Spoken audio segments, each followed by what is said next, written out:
India. Economic shifts. In 1600, India accounted for a 24% portion of the world's GDP, gross domestic product, and 23% of world population, according to Indiana economist Angus Maddison. It was a major economic power at that time. But that doesn't mean that Indians were rich. Just 1% of the Indian population controlled 99% of Indian GDP. If Indian share of world GDP were 50%, then Indians would be rich, but Indians were 23% of world population and 24% of world GDP, and that makes Indians poor before the British.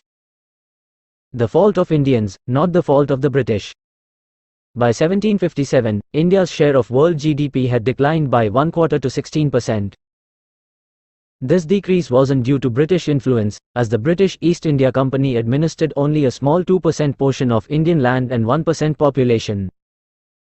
India's share of world GDP declined due to warring kingdoms in India and political instability, the fault of Indians, not the fault of the British.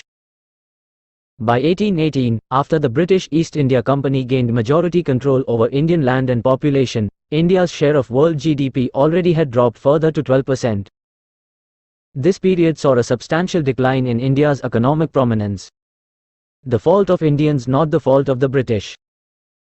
Despite British investments in various sectors such as industries, agriculture, and infrastructure like railroads, India's inability to industrialize was a significant factor in its declining economic share. By 1947, India's share of world GDP was 4% according to Angus Maddison, but Indians' GDP under the British East India Company grew 70% and under the British Crown grew 400% according to Angus Maddison. While the whole world industrialized, India didn't, even with significant investment by the British, and that's the fault of Indians, not the fault of the British. Maratha Confederacy. The Maratha Confederacy emerged in the 18th century after the fall of Shivaji's kingdom due to Mughal pressure. Shivaji's grandson Shahu revived Maratha power and entrusted authority to the Brahman Bhatt family, who became hereditary Peshwas, chief ministers. The Maratha Confederacy consisted of multiple entities, including the Scindia, Holkar, Bhonsle, and Gaikwar families. These entities expanded their conquest in northern and central India. Internal conflicts within the Maratha Confederacy, as well as allegiance changes, hindered its growth and unity. This internal strife was a limiting factor in realizing their full potential as a united force. British rule and princely states. The British ruled India through two administrative systems, British provinces and princely states. Princely states were nominally sovereign monarchies under local rulers but under British suzerainty. The princely states enjoyed internal autonomy, but the British Crown had control over their external affairs. The Chamber of Princes represented these states, with important decisions made through this body. In 1947, during Indian independence, princely states had the choice to accede to either India or Pakistan. The process was mostly peaceful, with some exceptions like Hyderabad that resisted integration. By the end of 1949, most princely states had either joined India or Pakistan, while a few, like Sikkim, maintained their independence or autonomy. Complex historical narratives.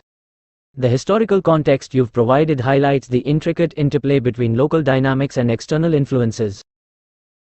India's economic shifts and the decline in its share of world GDP were shaped by a combination of factors, including British policies and Indian responses.